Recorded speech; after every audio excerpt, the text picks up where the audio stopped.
Le 27 février 2013, suivant une piste retrouvée dans le GPS d'un véhicule, les agents de l'unité anti-enlèvement arrivèrent à un ravin entre Yanoshiko et Llano Grande, à Quito, en Équateur. Sur place, ils se retrouvèrent face à un chemin de terre sans issue, les menant à un indice crucial dans l'affaire qu'ils étaient en train d'enquêter. Le collier en forme de chouette appartenant à la victime. Les agents poursuivirent leurs recherches, franchissant des buissons épais jusqu'à ce qu'ils tombent sur un tronc d'arbre dégageant une odeur fétide et nauséabonde.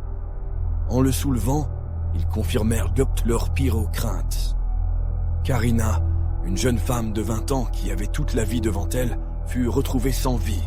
L'affaire de Karina prit une telle ampleur qu'elle y entraîna l'inscription du crime de féminicide dans le code pénal équatorien. Aujourd'hui encore, cette histoire reste entourée de plus de questions que de réponses. Une histoire pleine de contradictions qui émut toute une nation. Bonsoir et bienvenue à Le Criminologue de la Nuit. Avant de commencer, n'oubliez pas que vous pouvez retrouver nos épisodes sur toutes les plateformes de streaming audio. Pensez à vous abonner pour écouter davantage d'histoires comme celle-ci.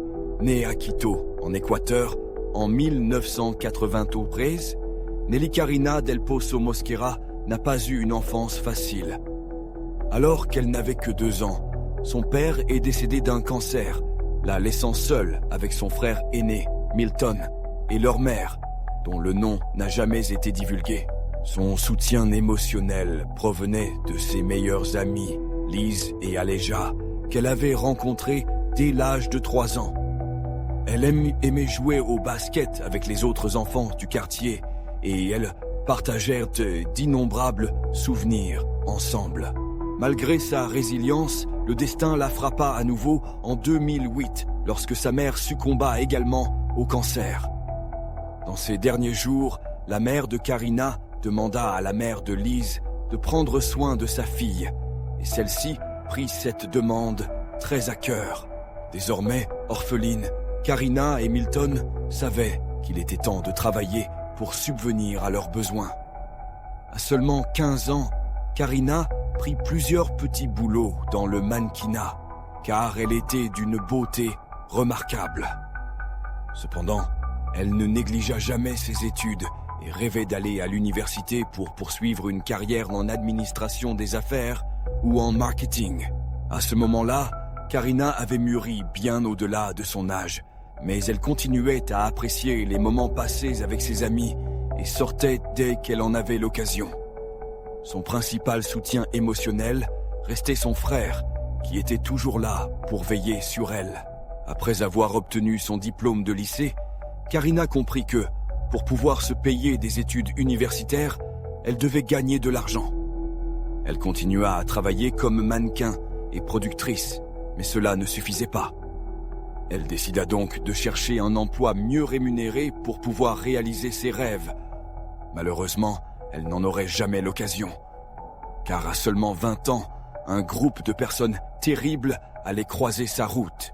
Le mardi 19 février 2013, Karina informa son frère qu'elle allait récupérer son dernier salaire d'un précédent travail au ministère du Travail.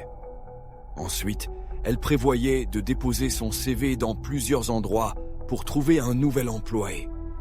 Ce jour-là, elle quitta la maison vêtue d'une veste en cuir noir, d'un chemisier marron, de bottes assorties, de 2 bracelets en métal et d'un short vert.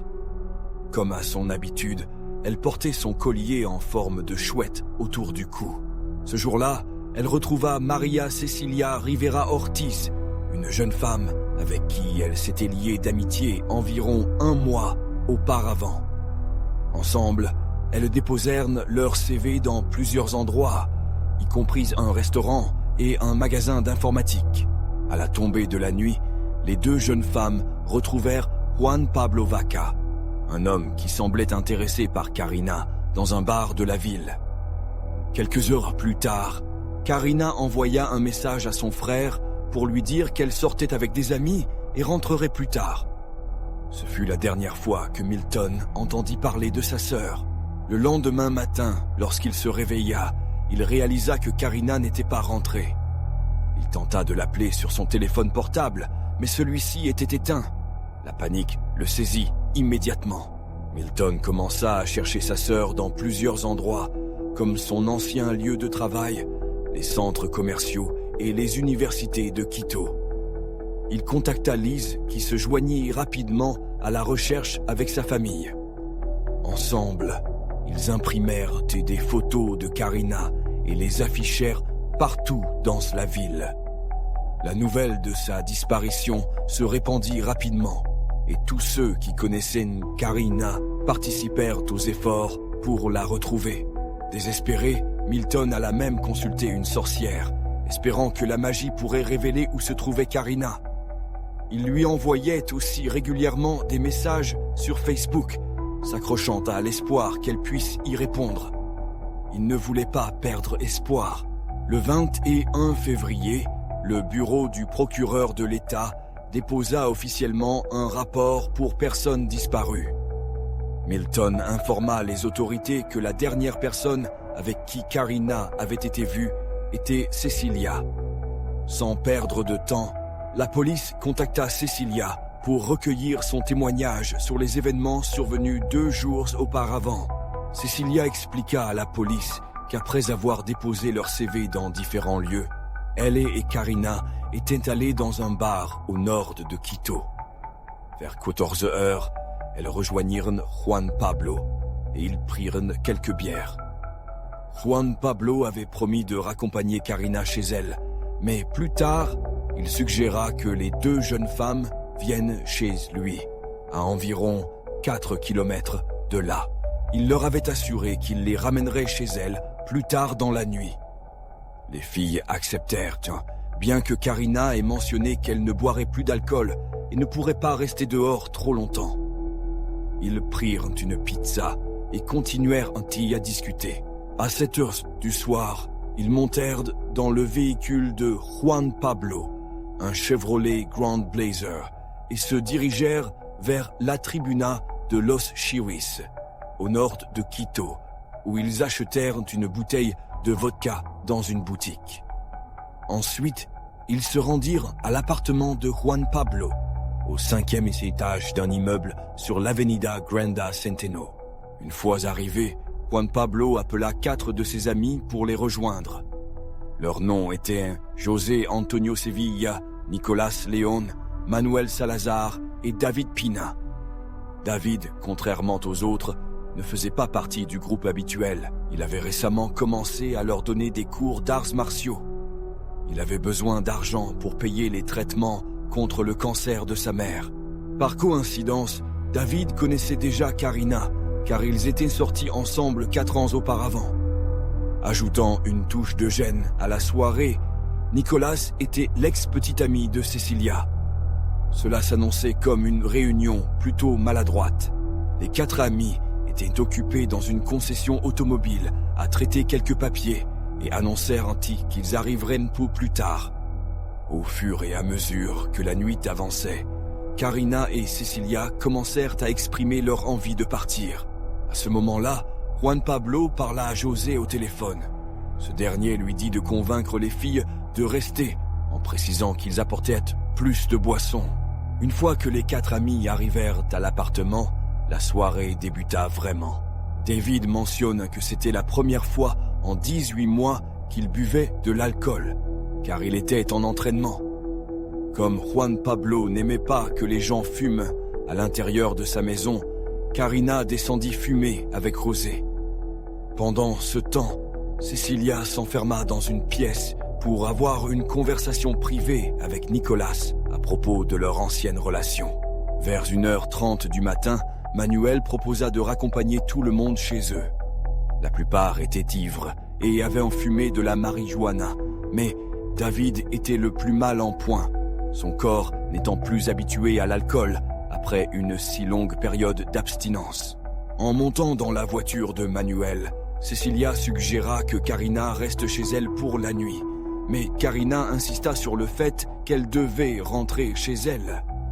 Cecilia demanda alors au groupe de déposer Karina en premier, mais les autres refusèrent, car elle était la seule à ne pas vivre dans le nord de la ville. À 2 heures du matin, ils déposèrent Cecilia chez elle. 15 minutes plus tard, Nicolas sortit aussi. À ce moment-là, il ne restait plus que Karina, David, José et Manuel dans la voiture. Ce fut la dernière chose que Cecilia sut de ce qui s'était passé. La police contacta ensuite les 3 jeunes restants pour les interroger. Le lendemain, le 22 février, Manuel et José allèrent faire leur déposition. Au début, ils donnèrent bientôt la même version des faits que Cecilia. Ils affirmèrent qu'ils voulaient continuer à boire dans la voiture, mais que Karina exigeait de rentrer chez elle. Lorsqu'il devint évident qu'il ne la ramènerait pas, elle serait descendue de la voiture pour prendre un taxi sur l'avenue Brasil, une grande route du nord de Quito. Ils décrivirent tous les deux le taxi comme un véhicule jaune, Isango Laura. Le lendemain, David donna sa version des faits. Il avoua qu'il était fortement intoxiqué et qu'il ne se souvenait pas de grand-chose de cette nuit, à part que Karina avait pris un taxi. Pour vérifier leurs déclarations, la police examina le GPS de la voiture de Manuel. Cela confirma que Cecilia et Nicolas étaient bien arrivés chez eux aux alentours de 2 heures du matin. De plus, des caméras de surveillance dans le quartier de Cecilia capturèrent son entrée chez elle, sa mère lui ouvrant la porte. Tous deux furent donc écartés de l'enquête. Les enquêteurs passèrent ensuite en revue les images de sécurité de l'immeuble de Juan Pablo. Elles montrèrent que lorsque José et Karina étaient sortis pour fumer, ils s'étaient embrassés. Ce détail n'avait pas été mentionné dans la déclaration de José, ce qui éveilla des soupçons supplémentaires. Les doutes sur José, Manuel et David s'accrurent lorsque les enquêteurs découvrirent que le GPS ne montrait aucun arrêt sur l'avenue Brasil, là où ils avaient affirmé que Karina avait pris un taxi. De plus, le suivi par satellite révéla que le véhicule était resté stationné pendant plusieurs heures à un endroit appelé Januchico, à 9 km de la maison de Juan Pablo. La police se rendit immédiatement sur place, suspectant qu'ils allaient y trouver des réponses. Le 27 février, à 6 heures du soir, les officiers Julien Salguero et Miguel Salas de l'unité anti-enlèvement arrivèrent dans une zone isolée, près de Januchico, sur la rue Manuel Venite, à proximité de l'intersection du 17 septembre. Ils empruntèrent un chemin de pierre menant à un cul-de-sac de terre battue. Là, ils firent une découverte glaçante. Le collier hibou de Karina, celui qu'elle portait lorsqu'elle avait quitté sa maison 8 jours auparavant. Mais ce n'était pas tout. Ils remarquèrent également que les buissons avaient été dérangés et que le sol semblait avoir été récemment creusé. En poussant la végétation, ils trouvèrent un tronc d'arbre qui dégageait une odeur nauséabonde. En le déplaçant, leurs pires soupçons furent confirmés. Le corps sans vie de Karina fut découvert en dessous, dans un état avancé de décomposition. Les restes furent envoyés pour une autopsie afin d'obtenir des réponses plus concrètes aux nombreuses questions en suspens. Entre-temps, les autorités déposèrent des accusations contre Manuel, David, José, Juan Pablo, Nicolas et Cecilia pour le meurtre de Karina Del Pozo. Plus tard, Cecilia et Nicolas furent innocentés après qu'il eût été confirmé que le crime s'était produit alors qu'ils étaient déjà chez eux. L'autopsie du corps de Karina révéla qu'elle était décédée dans les premières heures du 20 février, peu de temps après la soirée chez Juan Pablo. La victime présentait de multiples fractures du crâne, vraisemblablement causées par un objet externe, probablement une pierre. La jeune femme avait subi une hémorragie cérébrale et portait des marques visibles de strangulation. Des signes d'agression sexuelle furent également mises en évidence, et de la terre fut retrouvée sous ses ongles, ce qui était en cohérence avec l'endroit où son corps avait été découvert. Un échantillon de liquide corporel masculin a été découvert sur le corps de la victime et envoyé à un laboratoire pour analyse. Cependant, les spécialistes ont déclaré que les résultats étaient non concluants pour déterminer si l'échantillon appartenait à David ou à Manuel José. Pendant ce temps, les suspects ignoraient que cette preuve avait été recueillie. Le 12 mars, une inspection plus approfondie du véhicule de Manuel révélait des traces de sang et de salive correspondant à l'ADN de Karina. À ce moment-là, l'affaire avait attiré l'attention nationale et ce jour-là, une manifestation a eu lieu, impliquant la famille de la victime ainsi que d'autres familles de femmes disparues. Après cette découverte, José, Manuel et David ont commencé à se contredire dans leurs déclarations. David a affirmé que, le jour de l'incident, il avait perdu connaissance à cause d'une consommation excessive d'alcool et ne se souvenait de rien. Il a également déclaré qu'il avait initialement soutenu la version de Manuel José, selon laquelle Karina avait pris un taxi. Parce que l'agent de police qui l'avait interrogé l'avait poussé à le faire. Mais l'histoire ne s'est pas arrêtée là. Lorsque David a appris qu'un échantillon de liquide avait été prélevé sur le corps de Karina, il a admis avoir eu des relations consenties avec elle. Pendant ce temps, Manuel a modifié son récit initial. Il avait précédemment affirmé que Karina avait pris un taxi sur l'Avenida Brasil, mais il a ensuite déclaré que David l'avait conduit à Januchico, le lieu où Karina a été retrouvée morte. Le plan initial était de continuer à boire là-bas, mais une fois arrivé, l'un des jeunes hommes aurait tenté de toucher Karina. Celle-ci est immédiatement sortie du véhicule. David l'aurait suivi et, se tournant vers Manuel, aurait dit « Tu veux voir comment on tue quelqu'un ?» David aurait ensuite rattrapé Karina et ils ont disparu dans les buissons. Karina a crié « Tu sais que je t'aime, on a été ensemble, laisse-moi partir. Ne me fais pas de mal, je promets de ne rien dire. » Finalement, David l'aurait attaqué avec une pierre avant de l'étrangler. Manuel aurait assisté à toute la scène depuis la voiture, affirmant qu'il n'était en aucun cas impliqué. Plus tard dans la même nuit, Manuel a envisagé de tout raconter à sa mère, mais il ne l'a pas fait, car David l'avait menacé. José, de son côté, a raconté une autre version, affirmant qu'il ne se souvenait pas de ce qui s'était passé à l'intérieur du camion de Manuel, car il était trop ivre. Cependant, il a ensuite admis avoir eu des relations consenties avec Karina, après avoir appris l'existence des échantillons de liquide. Quelques jours plus tard, Manuel a demandé à fournir une nouvelle version des faits. Il a déclaré qu'après que Karina soit sortie de la voiture, David lui avait sauté dessus et avait commencé à l'étrangler.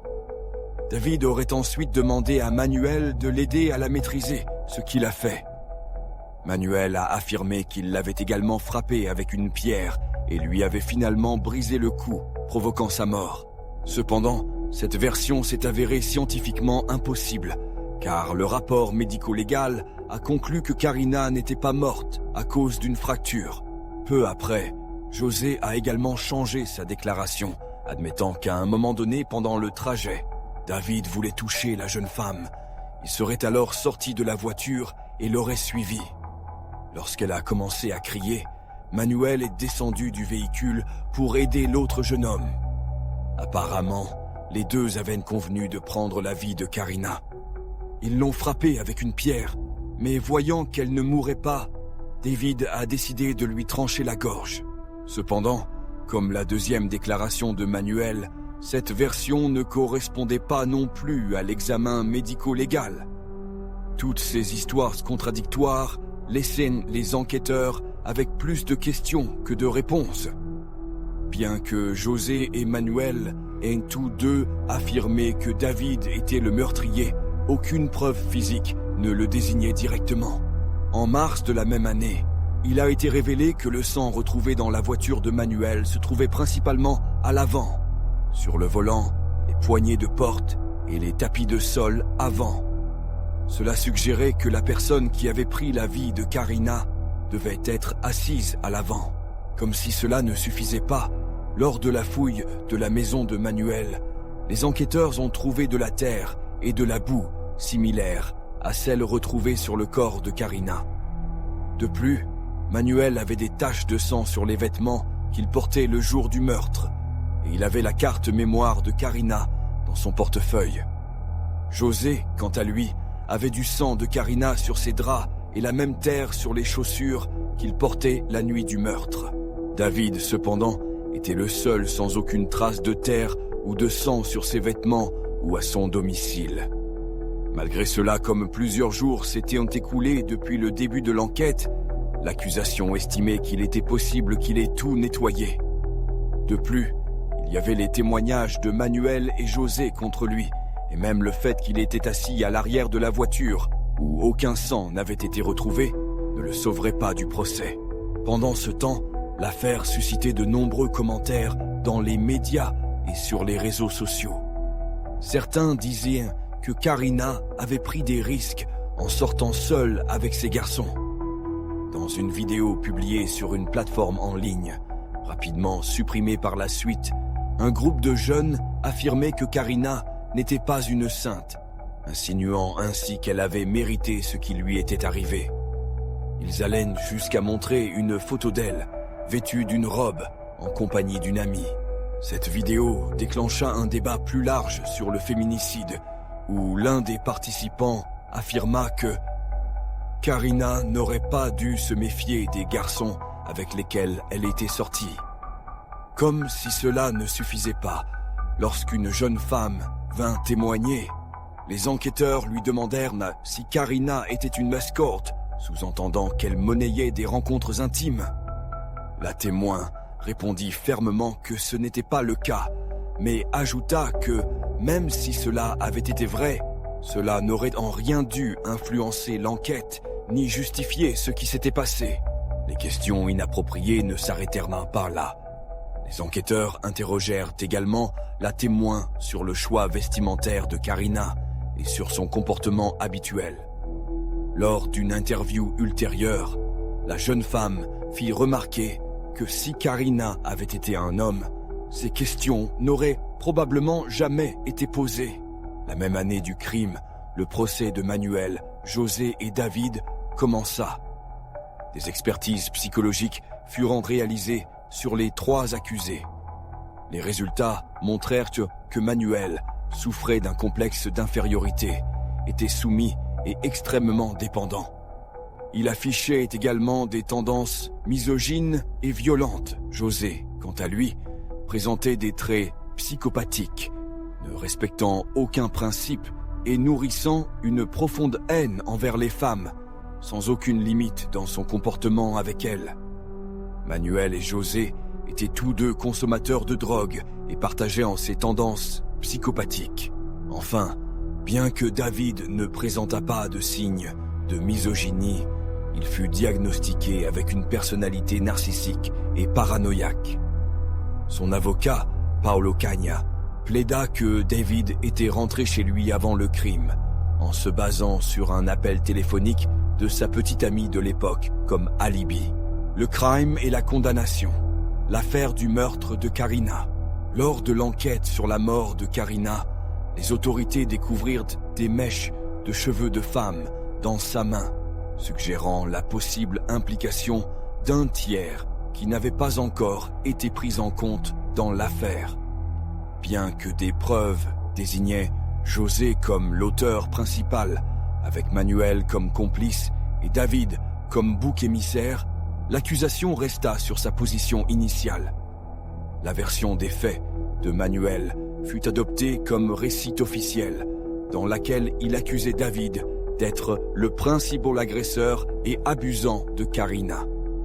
Selon cette version, Manuel aurait aidé en immobilisant la jeune femme et en passant des pierres à José pour qu'il l'attaque.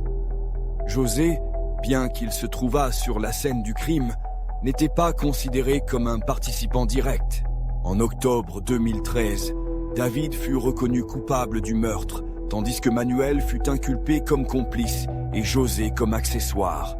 Les 3 hommes furent condamnés à 25 ans de prison pour le meurtre de Karina et à verser $20 000 de dédommagement à sa famille. David fut le seul à pleurer lors de l'énoncé du verdict. Il fut transféré à la prison de Takonga, à environ 100 km de Quito. Depuis sa cellule, il continua à clamer son innocence. Certains membres du public partageaient un de ses doutes, car de nombreuses questions restaient sans réponse dans cette affaire. Un avocat impliqué dans le procès révéla plus tard, lors d'une interview, qu'avant la première audience, Manuel et José s'étaient moqués de David, affirmant qu'il serait le seul à être accusé et qu'il trouvait ingénieux de l'utiliser comme bouc émissaire. Il restait également perplexe que, malgré les évaluations psychologiques de José et Manuel, les preuves ADN de Karina et les échantillons de sol retrouvés sur leurs vêtements et dans leur voiture, ainsi qu'une carte mémoire de téléphone trouvée dans un portefeuille, tous deux elles étaient condamnés en tant qu'accessoires plutôt qu'en tant qu'acteurs principaux. Lors d'une interview ultérieure, David insista sur le fait que le système judiciaire l'avait trahi en raison de la pression médiatique et politique qui entourait l'affaire.